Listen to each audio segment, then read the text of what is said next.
बिस्मिल्लाहिर्रहमानिर्रहीम। अस्सलाम वालेकुम। मैं हूँ हकीम इlyas। नाजरीन, उम्मीद करता हूँ आप सब लोग खैरियत से होंगे। नाजरीन, आज की वीडियो बहुत ज़्यादा दिलचस्प है क्योंकि एक यूनिक सवाल आ रहा है काफ़ी दिनों से, तो मैंने सोचा कि वीडियो की शक्ल में आप लोगों को इसका जवाब दूँ। बहुत सारे लोग एक सवाल करते हैं कि हकीम साहब कोई ऐसी तरतीब, कोई ऐसा अमल बताए जिससे हमल जल्दी ठहरे, यानी बच्चे जल्दी पैदा हो। तो देखिए जी, इसमें तो सबसे पहला जो इम्पोर्टेंट है वो ये है कि देखिए जी, बच्चे पैदा करना और ना करना ये अल्लाह सुब्हानहू व तआला के हाथ में है, इंसान के हाथ में कुछ भी नहीं है। इसके अलावा जो सवाल आया है उसके मुताबिक मैं आप लोगों को जवाब देना चाहता हूँ। देखिए, कुछ चीज़ें ऐसी होती है ना दुनिया में, हर काम जब बंदा करता है तो बंदा जो है ना उसका इरादा करता है, उसके लिए कुछ तरतीब बनाता है।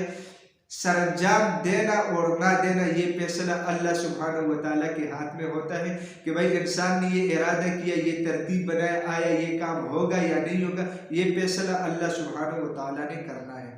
ठीक है। जहाँ तक हमल जल्दी ठहरने का सवाल है तो एक तरतीब है इस तरह के, मतलब मेडिकली अंदाज में या तिब के नुक्ते नज़र से अगर देखा जाए तो जब पीरियड्स खत्म हो जाती है फीमेल की, ठीक है, यानी फॉर एग्जांपल बीवी की पीरियड्स खत्म हो जाती है, उस खत्म होने के बाद जब वो गुस्ल करती है तो ये जो पहला हफ्ता होता है तो उसमें बच्चीदानी का मुंह खुला होता है। सही है। तो इस पहले हफ्ते में हमल ठहरने के चांसेस बहुत ज़्यादा होते हैं, यानी अगर पहले हफ्ते में मुबाशरत की जाए तो इसमें हमल ठहरने के चांसेस बहुत ज़्यादा होते हैं। नंबर एक ये है कि जो लास्ट हफ्ता होता है महीने का, ठीक है, तो उसमें भी जो है ना बच्चीदानी का मुंह खुला होता है और उस हफ्ते में भी मतलब प्रेगनेंसी के चांसेस बढ़ जाते हैं। तो ये है कि ये एक तिब्बी नुक्ते नज़र से और मेडिकल अंदाज, मतलब मेडिकल जो नुक्ते नज़र है उसमें मैंने आप लोगों को थोड़ा सा एक्सप्लेन किया कि यार ये 2 हफ्ते इस तरह है कि इसमें हमल ठहरने के चांसेस बढ़ जाते हैं।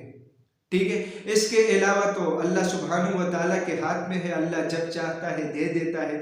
उसमें ना हफ्ते की ज़रूरत होते है, ना बीच की ज़रूरत होते है, ना लास्ट की ज़रूरत होती है। तो नाज़रीन, मैं उम्मीद करता हूँ आज की ये वीडियो आप लोगों को पसंद आई होगी। अगर ये वीडियो आप लोगों को पसंद आई है तो उसे अपने दोस्तों के साथ ज़्यादा से ज़्यादा शेयर करें और इसी चैनल को भी ज़रूर सब्सक्राइब कीजिएगा क्योंकि इसी चैनल पर आप लोगों को हेल्थ के हवाले से मुख्तलिफ टॉपिक्स के ऊपर वीडियोज़ मिलती है। तो इंशाल्लाह मिलेंगे नेक्स्ट टाइम एक नए टॉपिक के साथ। तब तक के लिए मुझे इजाज़त दीजिएगा। अल्लाह हाफ़िज़।